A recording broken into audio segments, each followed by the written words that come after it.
Thanks so much for tuning in to today's edition of History in Your Own Backyard.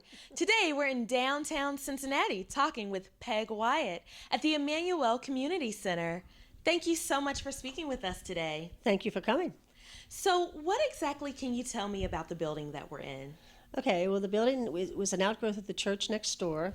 The church next door is called Nast Trinity, and that was a church that was built up in the 1830s.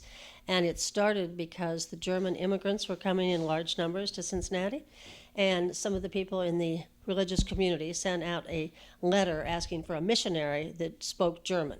And the person who answered was a guy named Nast, and he came from Kenyon College. He came to Cincinnati.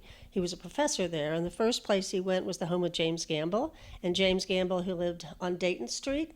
James was a student of his, and he was the first benefactor. And they built that church, but the church from the very beginning was to serve the spiritual and neighborhood, social needs of this immigrant community who came, and as they described them, the Germans were hardworking but unruly and non-observant. I think that means they drank a lot of beer. And so this church community came and wanted to serve the neighborhood needs of the community. This building was built, and it did that from the late 1830s until this building was built in 1923 at a cost, if I recall correctly, of $318,000 or something like that. And this building was built as an extension separate from the church to continue to serve the needs while the church was focused on the spiritual. And then in the 70s, it broke off from the church and became a separate entity. It continued to do that through the Germans, the Irish, the Appalachians, the blacks, all the people who moved in and out of this neighborhood until we bought it 2012 in order to actually continue the original mission. The main purpose is to establish an urban youth center, which we do right back there, that teaches squash and tutoring to inner city kids. So it's had a tremendous continuity of history. Procter & Gamble has been involved since the very beginning, and we hope to pick up support from them soon for the urban squash portion of it. Go ahead. Now, what are some of the other things that the building has been used for throughout all of the years that it's been here? Well, it's been tremendously consistent, and there was never an office presence until we bought it. But many of the nonprofits that you know in Cincinnati was founded here. The Boy Scouts, the Boys and Girls Club, the Gospel Mission, the Drop-In Center, they all started here. They started here in a neighboring building and then spun off as separate nonprofits. And this was a founding member of United Way, or the United Way predecessor, which was called the Community Chest at the time.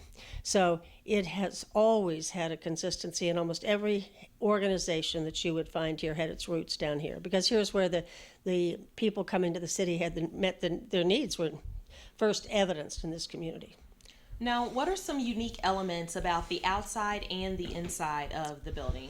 Well, the outside, it's a Hannaford building, not the church next door was the original Samuel Hannaford, and but this building was built by Hannaford and Sons, which was his sons.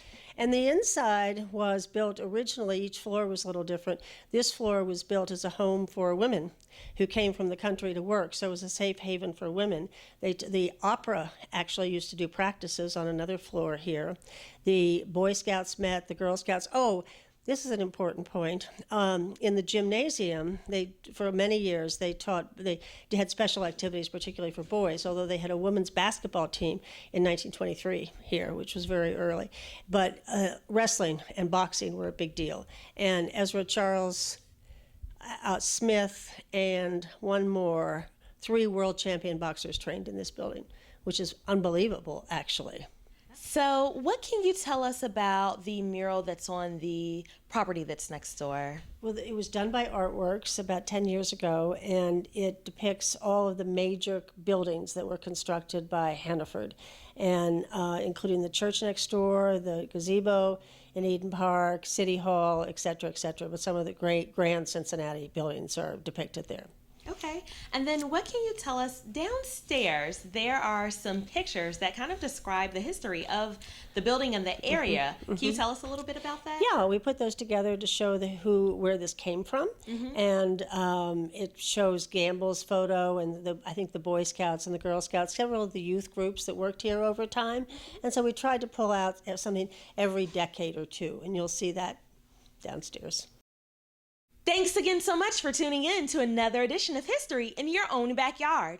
Today we spent time in downtown Cincinnati talking with Peg Wyatt at the Emanuel Community Center. We certainly hope that you enjoyed learning all about it. Remember, travel slowly and stop often. We'll see you next time. Bye-bye.